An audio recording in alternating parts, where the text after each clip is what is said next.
Ya, sekarang tentang prisma dan limas. Oke, prisma.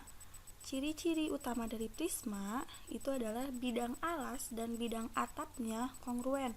Alas dan atap, atas dan bawah kongruen. Nah, apa itu kongruen? Kongruen itu punya bentuk dan ukuran yang sama. Bentuknya sama, ukurannya pun juga sama. Kalau bentuknya sama tapi ukurannya berbeda, itu tidak kongruen. Jadi di prisma itu alas dan atap harus mempunyai bentuk yang sama dan ukuran yang sama. Kemudian ciri-ciri dari limas itu adalah dia memiliki titik puncak.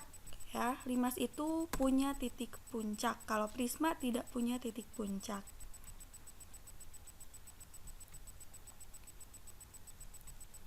Oke, ini contoh dari prisma A, B, C, D, E, F. Nah, kamu perhatikan ACB dan ABC dan DEF. Nah, ABC itu adalah alasnya atau lantainya, kemudian DEF adalah tutupnya atau atapnya. ABC dan DEF keduanya berbentuk segitiga dan mempunyai ukuran yang sama. Nah, makanya ABC dan DEF itu kongruen. Oke, prisma ini ABCDEF ini disebut dengan prisma segitiga karena alas dan tutupnya itu berbentuk bangun datar segitiga. Kemudian contoh selanjutnya ada ABCDEFGH. Perhatikan ABCD dengan EFGH. ABCD sebagai alas, EFGH sebagai tutup. ABCD dan EFGH itu kongruen, memiliki bentuk yang sama dan ukurannya pun juga sama. Nah, prisma ini disebut dengan prisma segi 4 karena alasnya berbentuk segi 4. 1, 2, 3, 4.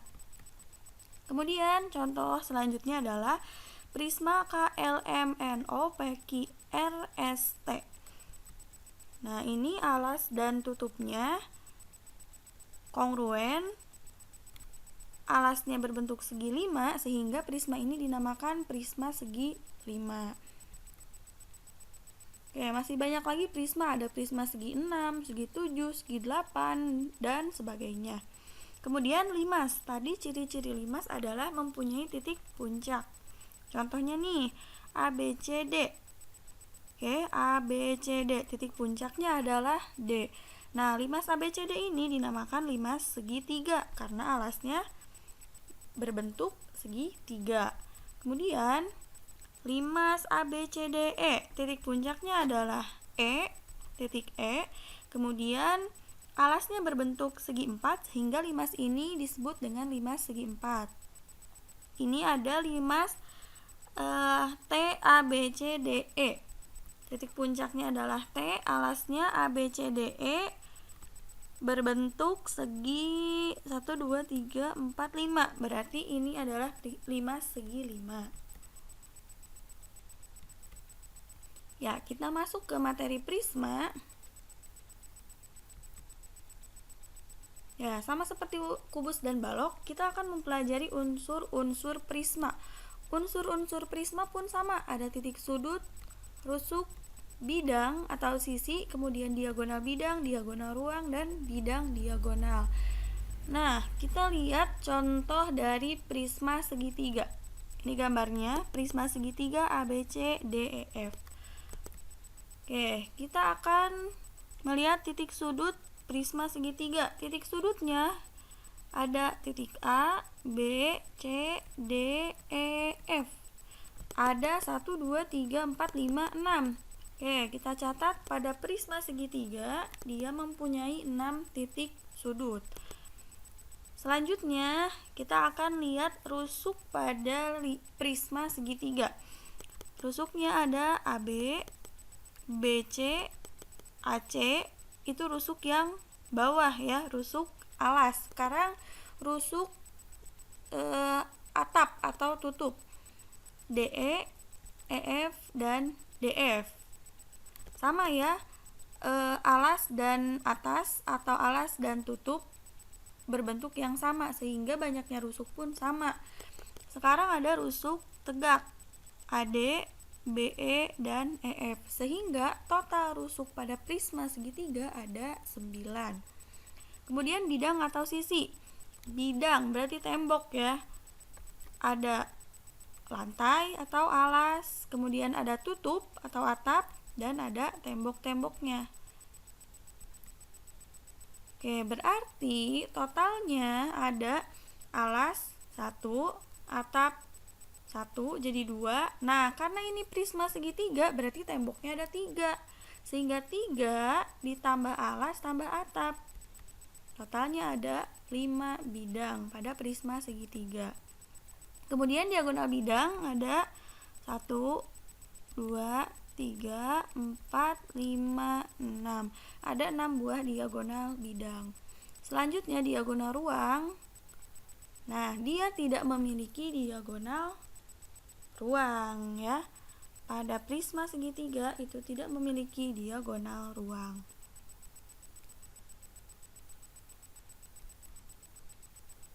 Kemudian terakhir bidang diagonal. Bidang diagonal ini adalah bangun datar yang dibatasi oleh 2 buah diagonal bidang.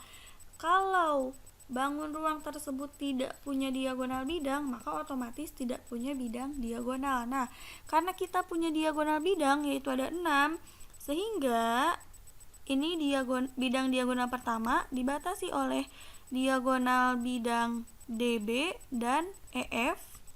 Oke, maka ini bidang diagonalnya pertama, yang kedua, kemudian ini yang ketiga, yang keempat, ini kelima, ini ke-6. Karena diagonal bidangnya ada 6, maka bidang diagonalnya ada 6.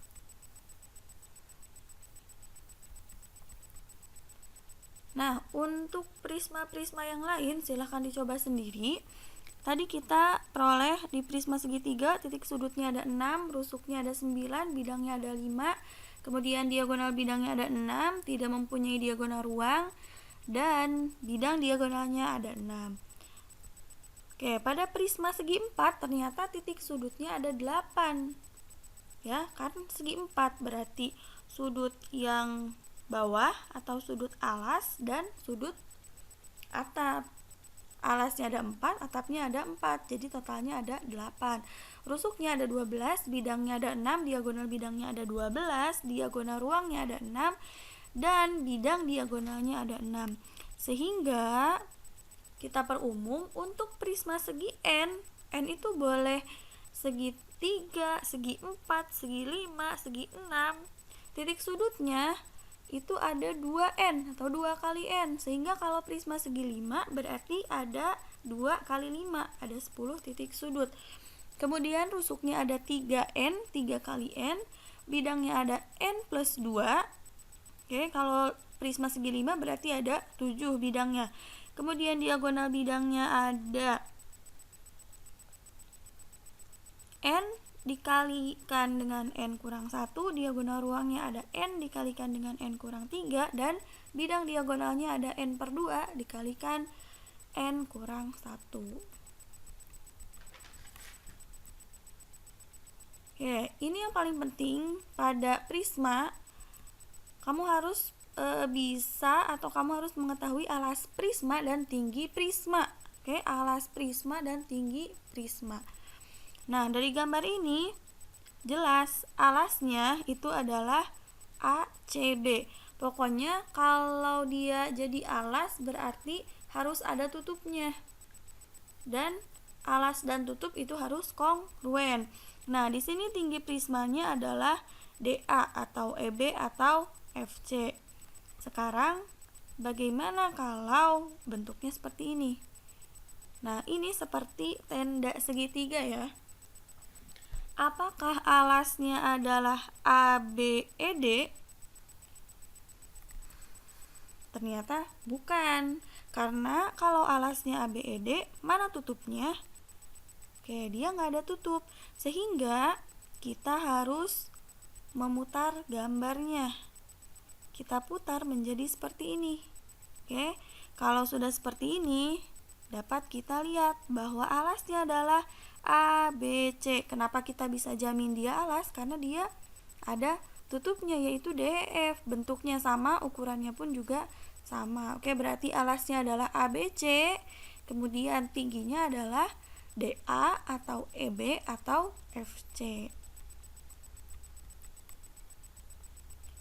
Nah, selanjutnya ada jaring-jaring prisma. Ini salah satu saja jaring-jaring dari prisma segi 5. Oke, ketika dia dibuka, ini adalah jaring-jaringnya. Prisma segi 5 dibuka, ini adalah jaring-jaringnya. Selanjutnya adalah limas. Unsur-unsur limas. Sama ya, unsur-unsur limas ada titik sudut, kemudian ada rusuk, bidang, diagonal ruang, dan bidang diagonal. Nah, kita akan melihat unsur-unsur limas pada limas segitiga. Di gambarnya, limas DABC.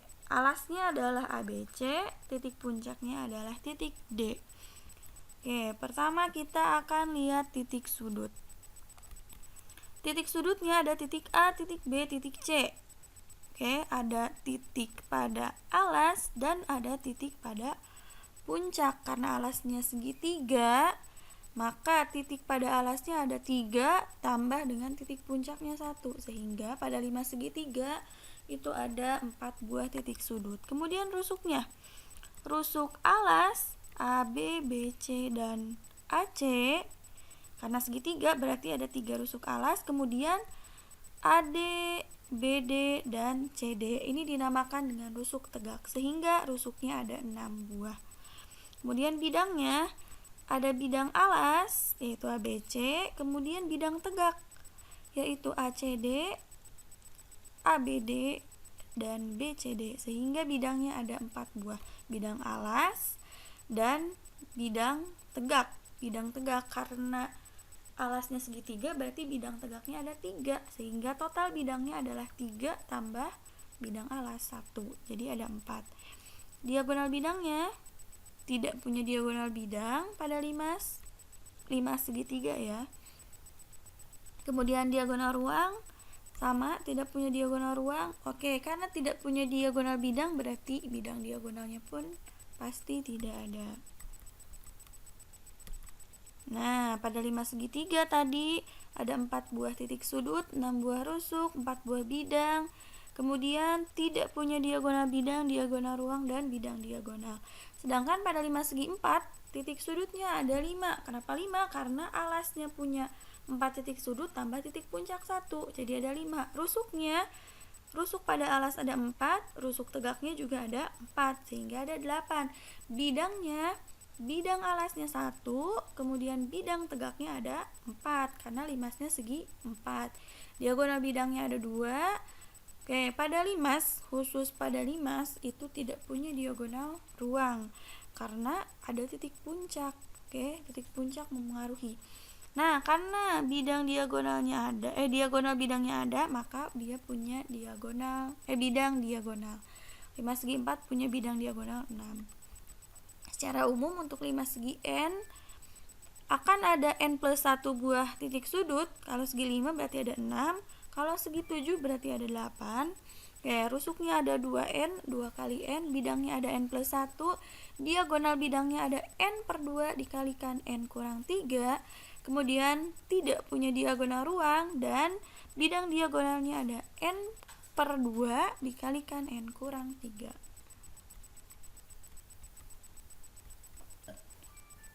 Nah, yang paling penting di limas itu ada 3.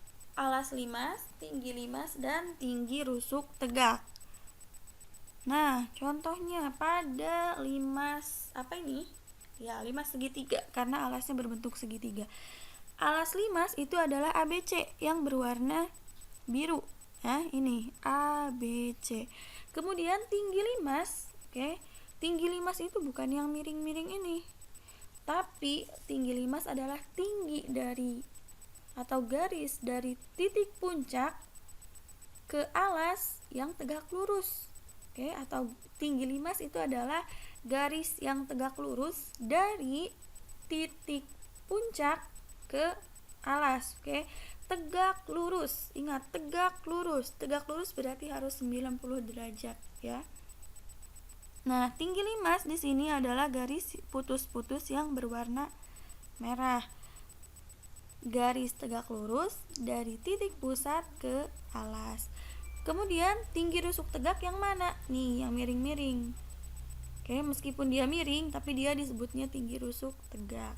TA, TB, dan TC.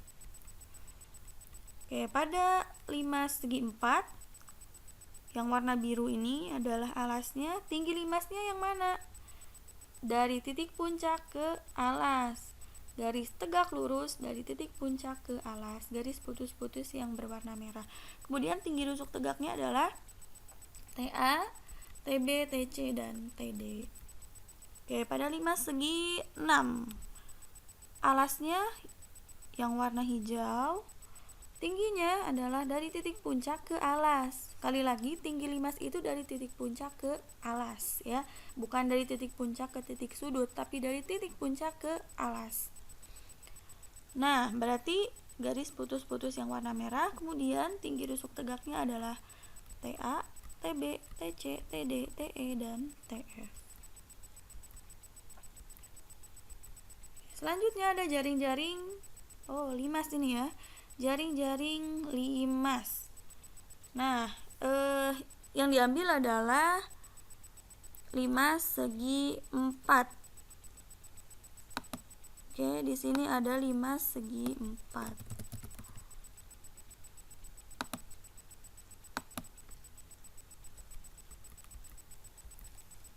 Nah, ini adalah jaring-jaringnya. Ketika dia dibuka, maka ini adalah jaring-jaringnya.